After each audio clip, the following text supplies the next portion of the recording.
Welcome back, fellow mathematicians. I'm glad that you're here.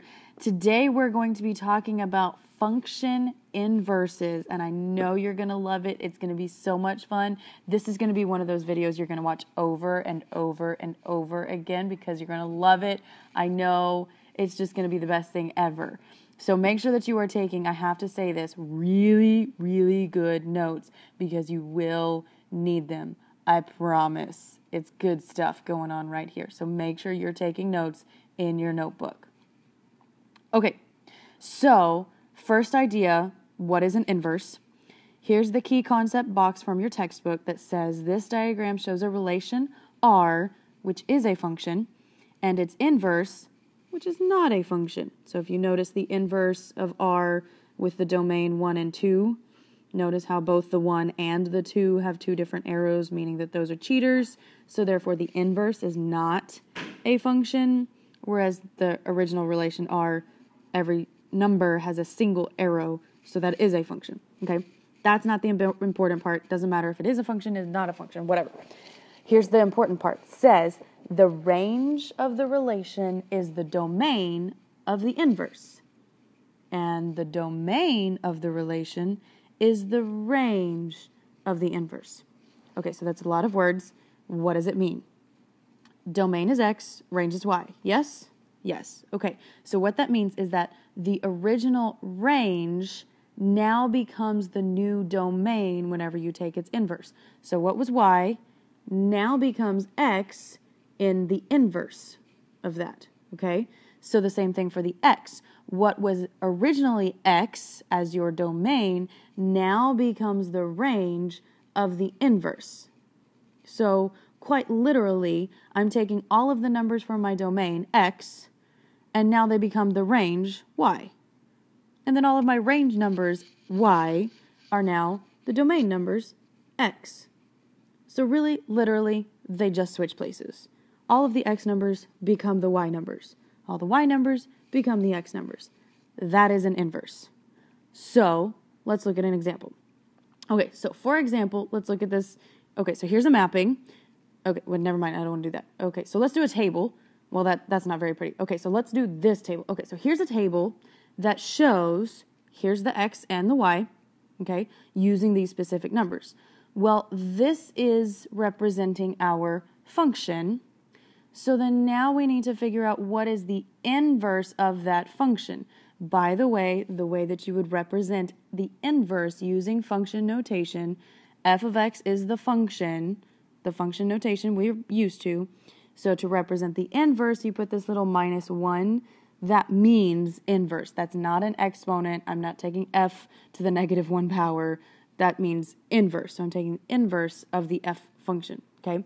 So that means that I'm going to take all of the original x numbers and make them now into the y numbers. And then I'm going to take all the y numbers, and now those become the x numbers. So what was y is now x, and what was x is now y. So quite literally, inverse means switch the x and the y. And then I bubbled it, I starred it, I highlighted it, I made a little doodles around it because that's kind of a big deal. That's the definition. That's what you really need to know. That's what you need to hang on to because we'll do that for the rest of the year all over. So you have to know that inverse means switch the x and the y. Got it? Good. So now let's try actually doing that in an equation. So it says, find the inverse of an equation with this function f of x equals -4/3 x plus 4. Okay? Well, first thing we have to remember is that this f of x really just means y. Okay? So really it's just y equals this equation. So to find the inverse, literally switch the x and the y. So it now becomes x equals -4/3 y plus 4. Literally, the x and the y switch places. And then you just simply solve the equation for y just like you would normally solve an equation. So I'm going to subtract 4 on both sides. I get x minus 4. And then there's a number that's sitting in front of a y. So I know that any time you see a number and a letter side by side means multiply.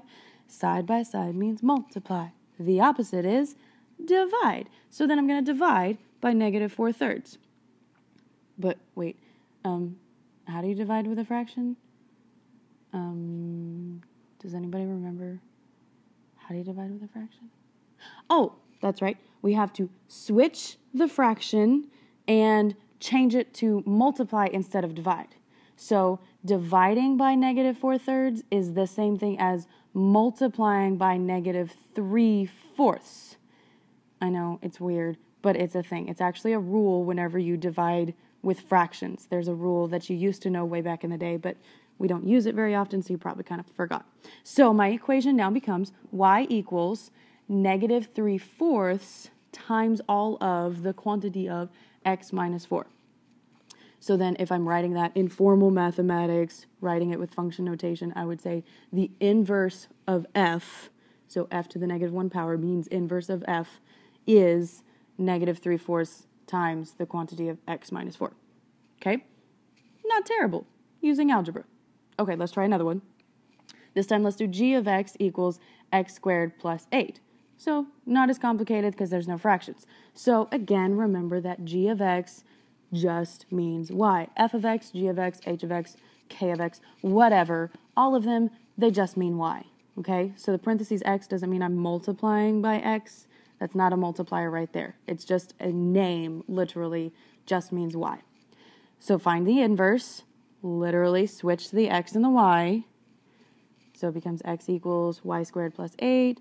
So then solve for y, just like you would solve a regular equation as if you were in Algebra 1 all over again.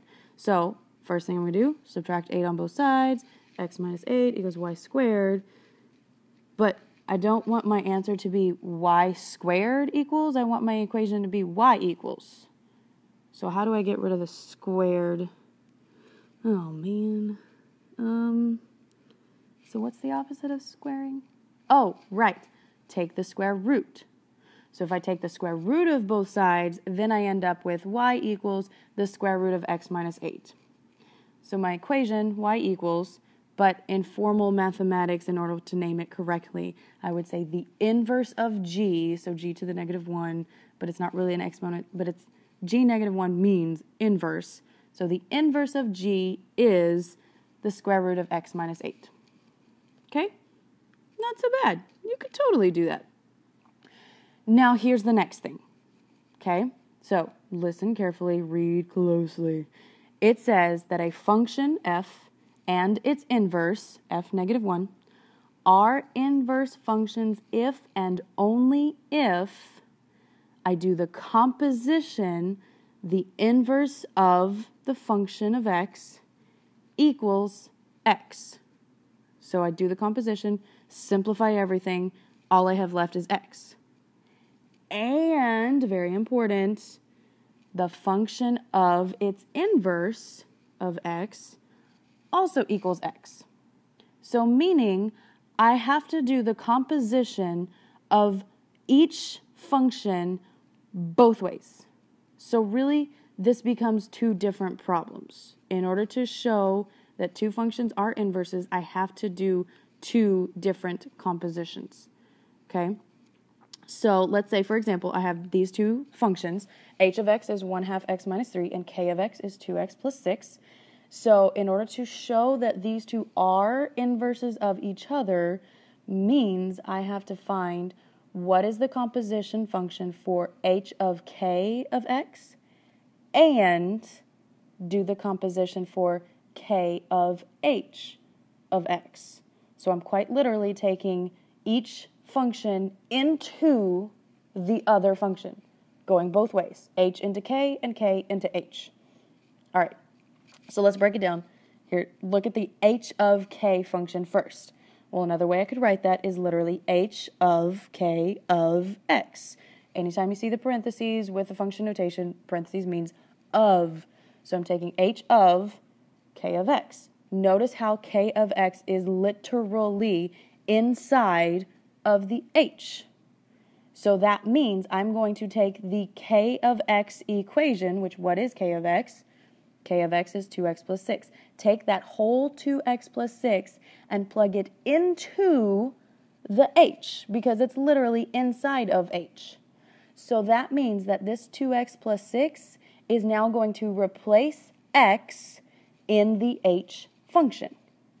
So the h function is 1/2 x minus 3, well now becomes 1/2 2x plus 6 minus 3.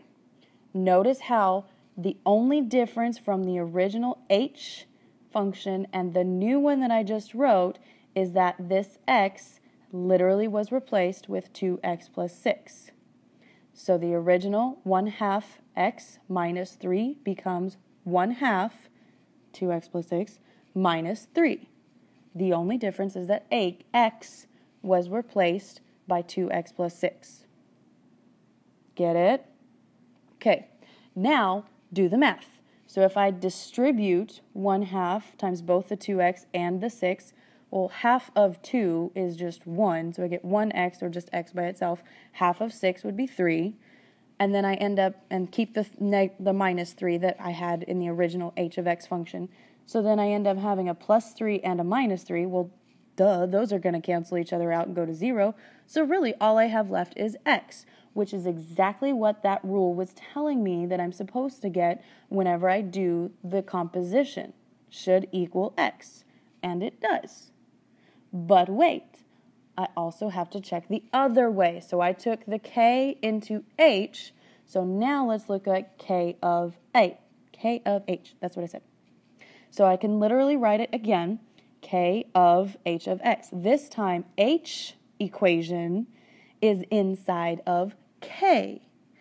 So that means I'm going to take the h equation, which is 1/2 x minus 3, and literally take that whole thing and plug it in place of x on the k equation.